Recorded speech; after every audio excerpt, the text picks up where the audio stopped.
I'll be walking you through the actual essays that won me various scholarships. So I won the Mastercard Foundation Scholarship, which sponsored my graduate level degree in Canada, fully funded. At the age of 20, I also graduated as a best graduate student in my department, and I won a National STEM Award, which was also a partial scholarship. I'll be sharing about 4 to 5 different essays with you. And as I'm sharing them, I'll be sharing with you the lessons that I applied, the mistakes that I tried to avoid, the reflections and the guiding questions, and how you can apply this to your own application. So let's start with the essays that I wrote for my Mastercard Foundation Scholarship that brought me to Canada. So different Mastercard scholarships usually will have different essays depending on the school, and the questions can change from year to year.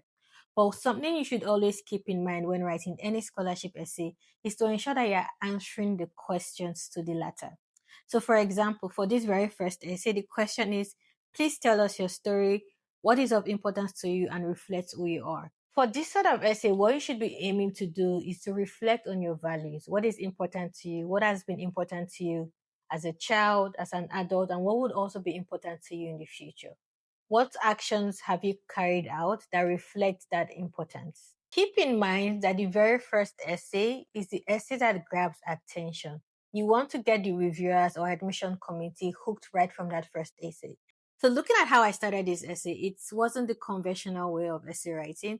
However, I wanted to start with a story. I wanted them to connect with me on a personal level, and I wanted something that would ring in the mind of the reviewers. So your very first essay needs to capture attention. It should capture what is important to you. What have you done in the past that signifies that this is important to you?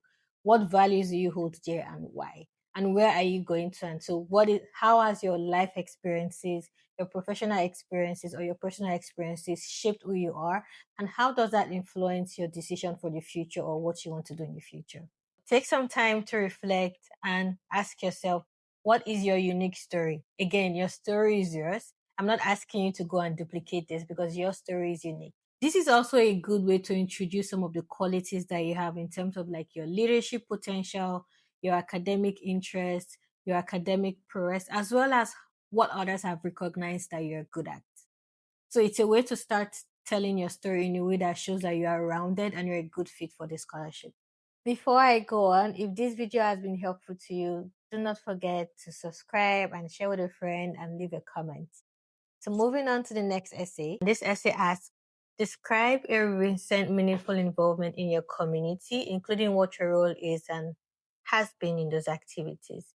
One of the things I will tell you is that if you want to win a scholarship, you have to demonstrate community service, volunteering, and how you've shown impact over the years. It doesn't have to be so grand, but it has to show that you're someone who is a thought leader. You lead and you show interest in things that can improve the lives of those around you. In writing such essays, people are usually tempted to write, like list all of the leadership positions that they've held, all of the community organizations that they've worked with, basically replicating everything that should be in the academic CV. However, I would challenge you to think about what are some of the most recent experiences that you've had the most involvement in terms of leading, and how did that create an impact? So choose 1 or 2 stories that you can tell that showcases that you're a leader, why the work was important, and who the work impacted. And the core thing here is even if you are working for an organization, always position yourself in a way of what you contributed. So yes, you volunteered for organization that did something in the community, but what was your specific role and why was that contribution important? You can never go wrong with storytelling, and the reviewers should be able to tell you why. This is one of those essays where like using the star approach would help you. So what was the situation? What is the task that you had to do? What actions did you carry out and what were the results of those tasks? Something I also advise people to include is the timeline of events so that it showcases how long you partook in a particular activity, as well as any title that you had during that period. For this essay, I decided to showcase one activity that I did in terms of I led it and it was my own personal initiative, and also the work that I did as part of an organization, because I also wanted to showcase that, I could work in a team and contribute meaningfully, and also as an individual, I had initiative and I could do things to impact those around me. Let's move on to the next essay question. So the question says, why are you interested in studying at UBC? And how do you envision your chosen program of study at UBC? helping you to reach your long-term career and personal goals. What drives you to achieve your goals? So if you look at this question, you would see that there are so many parts that needs to be answered. And so one of the things I usually advise people to do is when you have such a lengthy essay question, start by writing out the different pieces of the question so that you make sure that you're answering each part. Using that logic, you would notice that in the first paragraph, I tried to answer that question. Why is it that I'm interested in studying at UBC? If you're applying for a scholarship or you're applying for admission, you have to do your research. Why are you choosing that school and not any other schools around the world? What is so important about that school? What do you hope to learn from that particular school? What is so unique about that program in that school? So you have to actually go in and do your research so that you're actually telling the reviewers or the scholarship committee that you have done your homework and you're really invested in attending the school. And so if you notice that in my very first paragraph, I was able to craft that, UBC has a reputation for research and creativity and all of the things that, that make the school important and attractive to me. If you are going for a particular program, take time to look at the program requirements, take time to look at the program curriculum, the coursework, how the program is structured, because you want to be able to communicate that. And that's why I actually started my second paragraph that shows that I know like I have gone through the program requirements and I know that all of these pieces like scientific writing, data management and survey design, community assessment, they are key pieces of the program and places where like, they expect people to come into that program with some of these competencies. So I'm starting by paraphrasing that yes, I am a good fit for the program. I have done my research. I have all of these skills and experiences. And so usually graduate programs are so vast. So you always have to hone in on what particular area are you interested in. And that's one mistake I see people interested in, like, oh, you're interested in a particular program, but okay, yes, this is a broad field, but what are some of the specific areas and what are your specific areas of interest? Where do you see yourself building your career and why? And so that's why I always try to link my past experiences of like, where I'm from, or like, I see this is an issue and that's why I'm interested in studying this. And it's very important when you're writing personal statements that you're able to connect your own personal experiences, your past experiences, your academic qualifications, or like your professional qualifications to what you're trying to do. So how are all of these experiences connected to your now and also to the future? If you look at the other third paragraph, I do go on to talk about what my future prospects are in terms of like long-term career goals and how I see the coursework or the program at UBC would help me to achieve those career goals. So you have to know what you want to achieve long-term and how this current program would help you to achieve them. Again, scholarship committees are investing thousands of dollars in you and they want to make sure that you know what you're doing. So the fourth scholarship essay says, persistence is crucial to the completion of this. Please describe a situation where you had to overcome a significant obstacle or challenge to reach a goal. How did you react to this challenge and what did you learn from the situation? Something that I would always tell people is PT does not win you scholarships. One of the very mistakes I've seen over the years when I review scholarship essays is that people try to overemphasize on their struggle or their suffering, or in some cases, not necessarily overemphasizing, making that the entire theme of their essays. Everyone has gone through a lot. Everyone has gone through one hardship or the other. But what sets you apart is what you have done despite those hardships. What have you done despite the situation? How have you tried to create something from yourself? How have you tried to create and also impact others despite the limiting situation that you're faced? So I'm challenging you that whenever you have to write a scholarship that asks about your background or persistence, although it's good, yes, of course, you should showcase your background, the challenges, but make sure that you're also showcasing the strengths and the resilience that you possess just because of those challenges. Help them see that, if they invest in this person for graduate studies, no matter what comes their way, because of course, graduate school is very intense. No matter what comes their way, they will be able to survive because they've been in difficult situations in the past and they've come above it. And one of the goals I wanted to showcase when I was writing this particular essay is that to show them that, if you invest in me for graduate school, I'm going to do very well because, I've had to come from a harder educational background where like I had limited resources.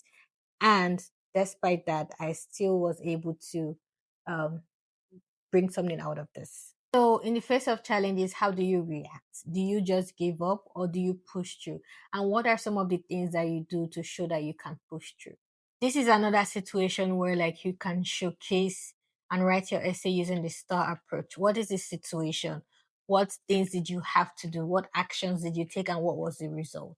And most importantly, the last part is, what are your reflections? What did you learn from this situation? And how have that particular situation helped you to become a better person? So if you look through this essay, I talked about my undergraduate thesis and the challenges that I faced trying to write the undergraduate thesis. However, I also wanted to focus on the fact that I was innovative, I was creative, I was resilient, I collaborated with others. And showcase that despite all of the situation, I still excelled. That is a key piece, like showing that you can still excel even in limited conditions. Because if you can excel in a limiting environment, it means that you can excel above and beyond if you're in a more favorable environment. So I wanted to showcase that yes, I had tangible results, and that's why I included like the area and how I ended up presenting that particular research in a conference. Again, it showcases also my skills and readiness for graduate school, because in graduate school you're expected to be able to present, you're able to write research papers. So this was also one way of showing it.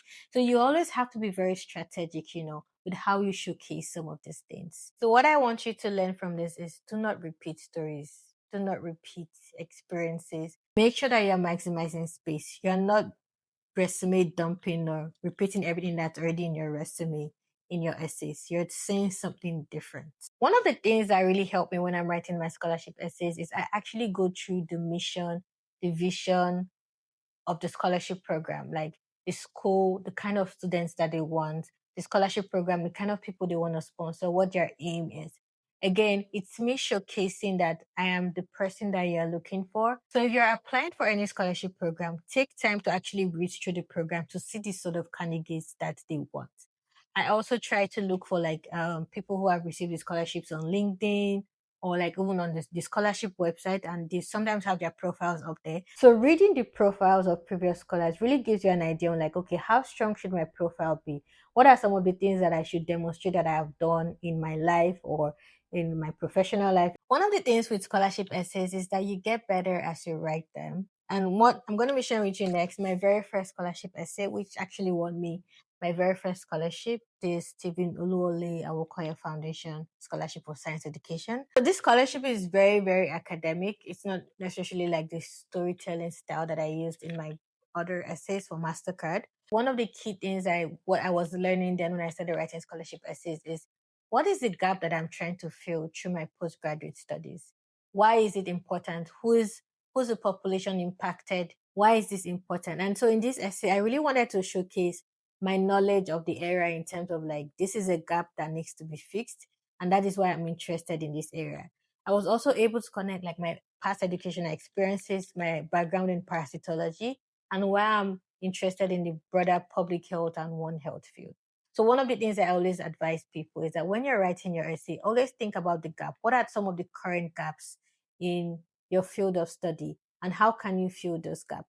How has your previous experiences inspired you to fill those gaps, or how does your current experience or the current experience in your country inspire you to fill those gaps? And when you're even quoting things around some of the issues, I usually try to cite a report or have some reference, because again, you're not entirely an authority in that area, and you want to make sure that your assertions are evidence based. This can actually vary a lot, and so for this scholarship, they were really looking for people who were trying to be problem solvers. Again, you have to know what the scholarship is looking for. What are they trying to achieve by giving out scholarship? And so you have to make sure that you're telling your story in a way that convinces them that, yes, I am the person that is fit for this scholarship. This happens to be the second part of the scholarship essay. And at the end of the day, if you're applying for a scholarship, you have to show them that you know what you want for your future. So take some time to reflect on, where do I want to be? Where do I want to work in the future? What area do I want to work in the future, and why? It shows that, you have purpose, and it shows that you are not going to waste their money. It shows that you know what you're doing and you're being strategic about the plans that you have. What are your short-term goals? What do you want to achieve in the next 2 to 3 years after your scholarship program or after your program? on what you want to achieve in the next 5 to 10 years. You have to be able to communicate that. Scholarship essays is just one piece of your application, a very important piece, but I'll also be showing you how you should be writing your CV. So how you should be positioning your academic CV, because when you're applying for scholarships, you should be using like an academic CV and not a resume. I'll be showing you that in another video. And also reference letters. These are very, very important. They could either make or break your application. And I would also be sharing with you my actual reference letters that I use. If you have any questions, put them in the comments below. I'll be happy to answer. And of course, don't forget to like, subscribe, and share with a friend that's currently applying for scholarships and admissions. In all of this, I would say that be authentic. Your story is unique on it. And trust me, scholarship committees can tell when something is authentic. So do not try to duplicate someone else's story or someone else's writing style. It's good to write a beautiful story, but make sure that it's also easy to read. It has a good flow.